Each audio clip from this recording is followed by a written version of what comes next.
बॉलीवुड की सबसे बुरी चीजों में से पता है क्या है कि आप लंबे टाइम तक स्टार नहीं बने रह सकते। अगर बनना है तो उसके लिए आपको स्ट्रगल करना पड़ेगा, नहीं तो अमिताभ बच्चन, अक्षय कुमार और सलमान खान की तरह सब अपने कमबैक का वेट करते रहेंगे। लेकिन एक इंसान ऐसा है जो अभी भी कमबैक करने की ताकत रखता है और कमबैक किया भी है, वो है शाहरुख खान।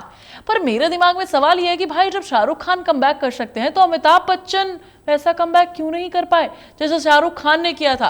तो शाहरुख खान ने वापसी के बाद अपने करियर को और ऊपर उठा लिया, जबकि अमिताभ, सलमान वो सेम चीज क्यों नहीं कर पाए, क्यों नहीं मिल पाई उन्हें ये सेम चीज। तो देखो बात ऐसी है कि 1994 में अमिताभ बच्चन एक्टिंग से ब्रेक लेते हैं। 1997 में वो अपना कमबैक करते हैं। उनकी 7 मूवीज आती हैं और सातों की सातों मूवी फ्लॉप हो जाती हैं। सदी के महानायक अमिताभ बच्चन की हर एक मूवी फ्लॉप होती है। जो बंदा back to back movies hit देने के नाम से जाना जाता था, उसका कमबैक करना थोड़ा सा मुश्किल हो जाता है। इस कमबैक के चलते उन्हें एक बी ग्रेड मूवी भी करनी पड़ती है, बूम। और इस मूवी के बाद अमिताभ बच्चन ने एक भी सुपरहिट फिल्म नहीं दी है एज ए लीड हीरो।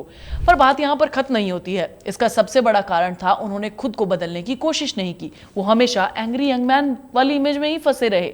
इसी इमेज ने उन्हें एक मोड़ पर लाकर फंसा दिया कि इंडस्ट्री में नए सुपरस्टार जैसे शाहरुख खान, सलमान और आमिर ने उनकी जगह ले ली थी। 90s तक अमिताभ बच्चन के पास वो पावर और वो स्टारडम था, लेकिन उनकी सबसे बड़ी कमी ये थी कि उन्होंने अपनी इमेज को बदला नहीं। जबकि समय बदल चुका था, ऑडियंस का टेस्ट बदल चुका था। हम उनकी पुरानी फिल्मों को नहीं देखना चाहते थे। अमिताभ बच्चन ने खुद को रीइन्वेंट करने की कोशिश ही नहीं की और यही कारण था कि उनकी फ्लॉप की लिस्ट थोड़ी लंबी हो गई। लेकिन वहीं शाहरुख खान ने 2018 में जीरो के साथ एक बड़ी गलती की। मूवी फ्लॉप हुई, फिर 4 साल का ब्रेक लेते हैं और इस बीच बॉलीवुड भी खराब दौर से निकल रहा था। बड़े बड़े स्टार्स की मूवीज बॉक्स ऑफिस पर नहीं चल रही थी। कुछ नया करने वाले स्टार्स टिक नहीं पा रहे थे। लेकिन फिर साल 2023 में शाहरुख खान की वापसी होती है। एक ही साल में 3 हिट देते हैं, जवान, पठान और डंकी।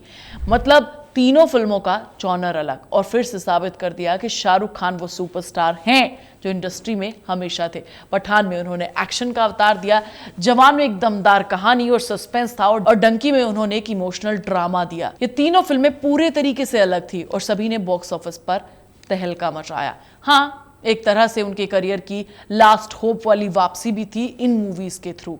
शाहरुख खान ने सही समय पर सही फैसला लिया। उन्होंने अपनी रोमांटिक हीरो वाली इमेज को छोड़कर एक्शन हीरो वाली इमेज बनाई। उन्होंने साउथ के डायरेक्टर एटली के साथ हाथ मिलाया, जवान की, और बड़े डायरेक्टर राजकुमार हिरानी के साथ डंकी जैसी मूवीज की। शाहरुख का ये पहला बदलाव था। उनकी सफलता का राज भी यही है। शाहरुख ने खुद को बदलने की कोशिश की और उसके साथ अपने करियर को भी एक नई दिशा दी।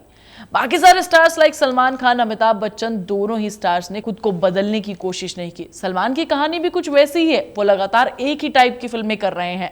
भाई की मूवी में एक्शन होगा, भाई की मूवी थोड़ी फैमिली ड्रामा होगी, फिर भाई नए प्रोड्यूसर्स, डायरेक्टर्स के साथ काम करेंगे, कुछ नया करने की कोशिश करेंगे, बट पूरा का पूरा फील और पूरा का पूरा लुक सेम होगा। लाइक सिकंदर, अभी हमने उनकी मूवी देखी है, बॉक्स ऑफिस पर फ्लॉप हुई है, और उसके पीछे भी सबसे बड़ा रीजन यही है कि उन्होंने अपने आप को रीइन्वेंट नहीं किया। हमने देखा है यार वांटेड जैसी मूवीज में उन्हें एक्टिंग करते हुए, लेकिन सिकंदर में वो सब नहीं था जो हम उनसे एक्सपेक्ट कर रहे थे। भाईजान को बस मूवी करनी थी और वो करने के लिए आ गए। यही वजह है कि आज हम कह रहे हैं कि कभी शाहरुख खान की तरह खुद को रीइन्वेंट किया होता, वैसी कोशिश की होती, तो शायद आज सलमान खान भी कहीं और होते, कुछ बड़ा कर रहे होते। शाहरुख खान ने अपनी फिल्मों में कुछ बदलाव किए हैं, तो हो सकता है कि भैया अगर सलमान खान ऐसा करे तो उनका करियर भी नया मोड़ ले सकता है। शाहरुख खान अपनी मूवीज में साउथ के डायरेक्टर्स के साथ हाथ मिलाते हैं। अगर सलमान भी नई तरीके की फिल्में करेंगे तो शायद उनका जादू वापस आ सकता है। सलमान, अमिताभ बच्चन साहब की तरह ये गलतियां बॉलीवुड के और भी बहुत सारे स्टार्स कर रहे हैं। अक्षय कुमार, इनका करियर एक तरह से शाहरुख खान के मुकाबले एक अलग दिशा में गया हुआ है। बैक टू बैक फिल्में करते हैं, और भैया ये तो ऐसे इंसान हैं जो फ्लॉप मूवीज के बाद भी नहीं रुकते हैं। यही वजह है कि इनकी इमेज का ओवर एक्सपोजर हो चुका है।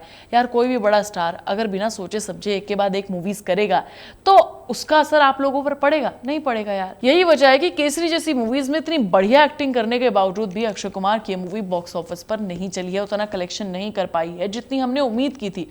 अक्षय को शाहरुख खान की तरह एक लंबा ब्रेक लेना चाहिए, अपनी इमेज को रिफ्रेश करना चाहिए, शायद तब उनका एक तगड़ा कमबैक हो सकता है। बट ये पॉसिबल नहीं है, पता है ना तुम्हें, क्योंकि अक्षय कुमार अपनी अगली 5-6-7 फिल्में ऑलरेडी लाइन अप कर चुके हैं, लाइक भूत बंगला, जॉली LLB 3 और भी हाउसफुल 5 एंड ऑल दैट। सारी मूवीज ऑलरेडी प्लान में है। ठीक है, तो सबसे बड़ी बात यह है कि आजकल बॉलीवुड के सुपरस्टार्स की लंबी उम्र होती जा रही है भाई। एक रीजन ये भी है, जब जैसे स्टार्स की उम्र बढ़ती है उनकी मूवीज भी फ्लॉप होने लगती है, लेकिन अब सर्जरी और hair style, hair transplant, skin treatment, ये सारी चीजें आ गई हैं जिसकी वजह से लोग जवान दिखते हैं। शाहरुख खान की एक रिपोर्ट आई थी कि उन्होंने अपने करियर में 11 बार स्किन ट्रीटमेंट लिया है, सर्जरी करवाई है, और यही कारण है कि आज की डेट में वो जवान दिखते हैं। टेक्नोलॉजी ने भी उनका लुक इतना रिफ्रेश बना रखा है। आजकल के सुपरस्टार्स के पास टेक्नोलॉजी का बेहतरीन ऑप्शन है, चाहे वो अपनी स्किन को बेहतर करने के लिए हो या फिर अपने बालों को ट्रांसप्लांट कराने के लिए। यार यही कारण है कि सुपरस्टार अपनी उम्र के बावजूद अपनी अपील बनाए रखते हैं। लेकिन सबसे बड़ी चीज ये है कि वीएफएक्स और स्किन ट्रीटमेंट, ये सारी चीजें अब सलमान खान भैया पे काम ही नहीं कर रही है, या फिर हमारे अक्षय कुमार भैया पे काम नहीं कर रही है, वो कराना नहीं चाहते हैं। वो तो क्योंकि फिजिकल चीजों में ज्यादा ऑप्शन रखते हैं। देखो हम ये नहीं कह रहे कि वो बूढ़े लगते हैं, बट अपने आप को मेंटेन रखना भी बहुत जरूरी है। शाहरुख खान की इतनी एज हो गई, अगले 10 साल तक वो अपनी इसी इमेज को बनाकर रखेंगे हीरो वाली, इसीलिए वो मेन स्ट्रीम में काम कर रहे हैं as a hero, main lead के तौर पर। अमिताभ बच्चन साहब और बाकी स्टार्स ये नहीं कर पाए, तो कुल मिलाकर शाहरुख खान ने अपनी वापसी की है, एक सटीक और स्मार्ट कदम उठाया। उन्होंने समय पर अपनी इमेज बदली है और अलग अलग फिल्मों में काम किया है और हमको कुछ नया दिखाया है। वही अमिताभ बच्चन, सलमान खान और अक्षय कुमार, इन सबको समझना पड़ेगा भाई कि भैया खुद को बदलने की जरूरत है, थोड़ा साहस दिखाओ, बेहतर ऑप्शन बताओ। आप बताओ मुझे, क्या सलमान और अमिताभ भी शाहरुख की तरह अपनी इमेज बदल सकते हैं या उनका टाइम अब खत्म हो चुका है? मैं तुम्हें नेक्स्ट वीडियो में मिलूंगी, तब तक तुम चैनल को सब्सक्राइब कर लेना, वीडियो को लाइक और शेयर कर लेना।